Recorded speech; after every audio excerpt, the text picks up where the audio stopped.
Welcome back, everybody. Today, we're going to be taking a deep dive into the legacy of Ramana Maharshi, a revered Indian spiritual figure. But here's the twist. Even though he died in 1950, his followers still reported feeling his presence very strongly afterwards. Oh, wow. Yeah. So the source that we're going to be using for this deep dive is a chapter from Arthur Osborne's biography, Ramana Maharshi, Continued Presence After the Mahasamadhi. And it kind of explores how this was possible. That's fascinating. I mean, was this like some sudden out-of-the-blue mystical event, or? Well, not exactly. Oh. It seems that Maharshi, he actually meticulously prepared his devotees for this transition. Interesting. So it wasn't like a shock to the system. Right. Osborne actually talks about how the atmosphere at the ashram after Maharshi's death was surprisingly peaceful, not like the outpouring of grief you might typically expect. I see. So it was like he had already prepared them for this. He had already kind of transitioned them in a way. It was almost like a continuation. Yeah, and he emphasized for years that his physical form wasn't the core of his teachings. So yeah, there was this sense of continuity, of things carrying on as they should. And speaking of carrying on, I read that he even had a will prepared years in advance. He did. What were some of the things that, he wanted to ensure would happen? Well, the regular stuff. He wanted to make sure the rituals at his and his mother's shrine continued. There were also provisions made for his successor's family. But the most important thing, it seems, was keeping the spiritual center at Tiruvannamalai alive. That was the heart of his legacy. Yeah, it's amazing how these practical matters can also be an expression of spiritual intention, Absolutely, and the way people carried on his legacy was actually quite diverse. Really? So it was one of just everybody doing the same thing, following the same practices? Not at all. Osborne describes this beautiful spectrum of devotion. For some, like his attendant Krishnaswamy, it was all about maintaining the ashram's daily rituals. I could see how that would almost become a meditative practice in itself. Exactly. And for others, like the musician Kujuswamy, it was all about expressing their devotion through art, like composing music inspired by Maharshi's teachings. So like different strokes for different folks, but all connected to the same source. That's a great way to put it. It wasn't about everyone following the exact same path, right? It was about finding your own unique way to connect with his teachings. That's beautiful. And that's something that, we can all think about in our own lives. Absolutely. It highlights the idea that genuine devotion can manifest in countless ways. It's not about rigid rituals, but about finding what resonates with your individual nature. So we've got this continuing practice and a diverse expression of devotion.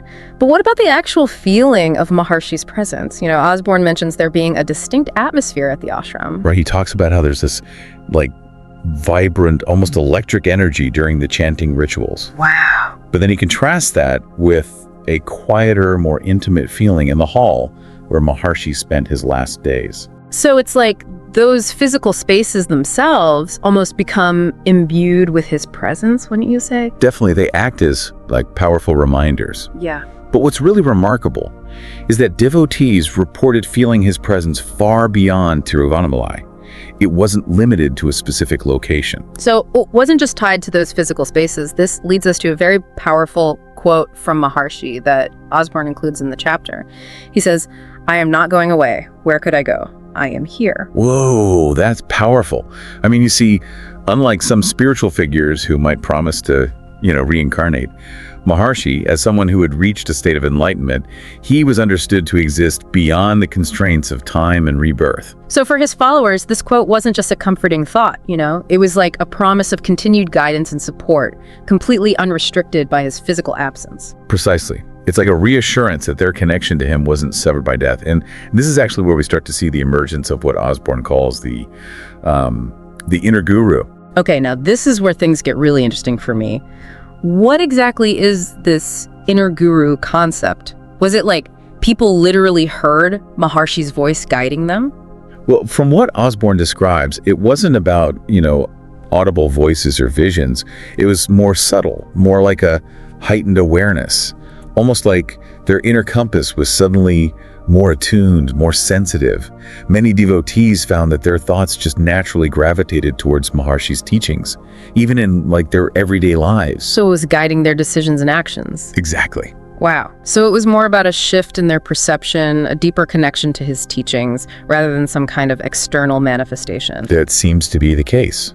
And this is actually where it gets really, really interesting, because this inner guru wasn't limited to just those who had known Maharishi personally. Osborne actually recounts stories of people who were drawn to his teachings after his death, and still they experienced this profound connection. So they tapped into that same source of wisdom and guidance, even though they never met him in person. That's incredible.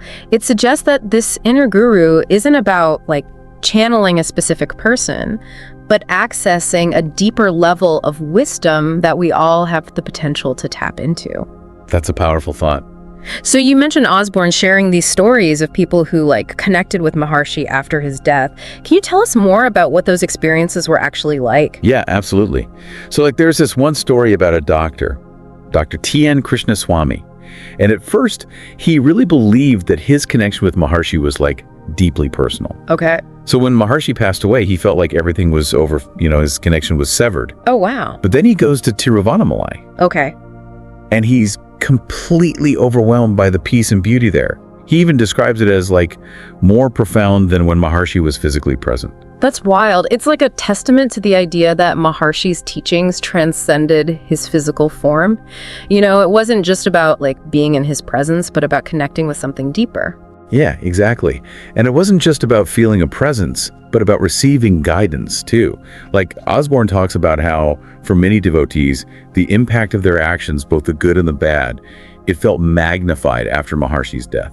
Interesting. It's there was a heightened sense of accountability. Right, but it's not about judgment or anything. It's more about an increased awareness of the consequences of their actions, which in turn guided them toward more mindful living. So this inner guru wasn't just a source of comfort, but also a catalyst for personal growth. Precisely.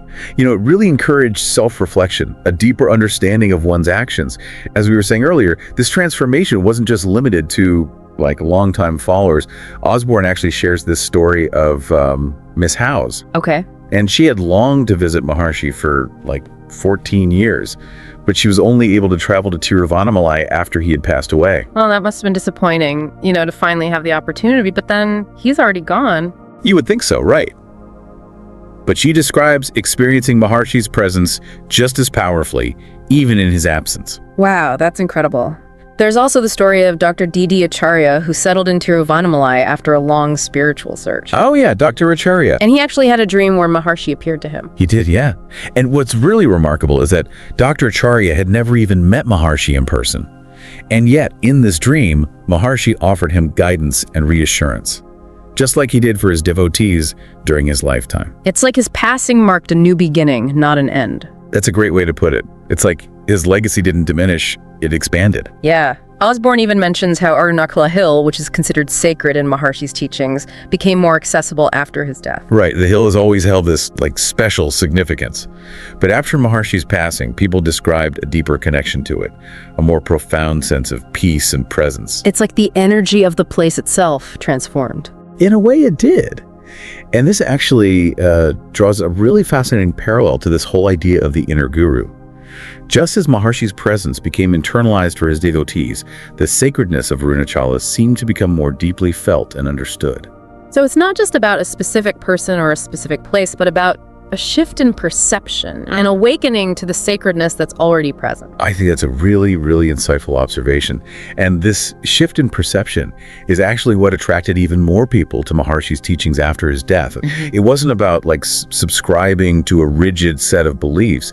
It was about experiencing this profound connection to something greater than oneself. A connection that's available to all of us, through introspection, meditation, a deep understanding of his teachings. Precisely. Remember, Maharishi never imposed any kind of strict doctrine.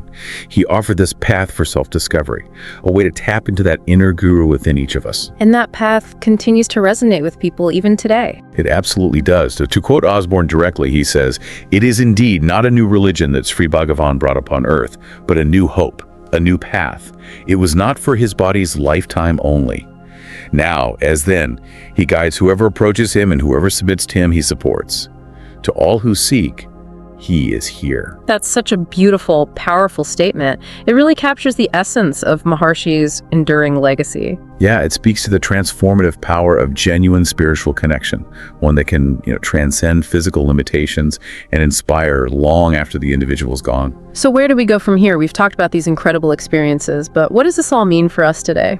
Well, that's the question, isn't it? It kind of begs us to consider. If a spiritual presence can be felt so strongly, even without a physical form, what does that tell us about, the nature of consciousness?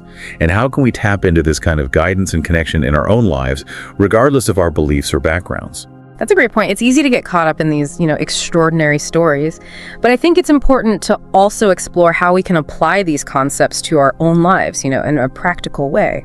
So we've been talking about this incredible phenomenon of Ramana Maharshi's continued presence even after his death, and this whole concept of the inner guru. But I'm curious, what does this actually mean for, those of us who weren't his devotees? Is this inner guru something that anyone can access?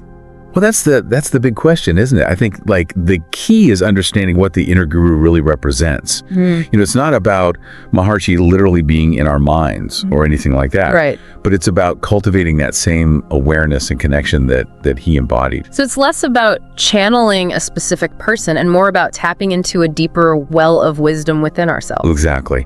And remember how we were talking about the diverse ways that Maharshi's devotees practiced? Some found that connection through silent meditation, while others connected through active service at the ashram.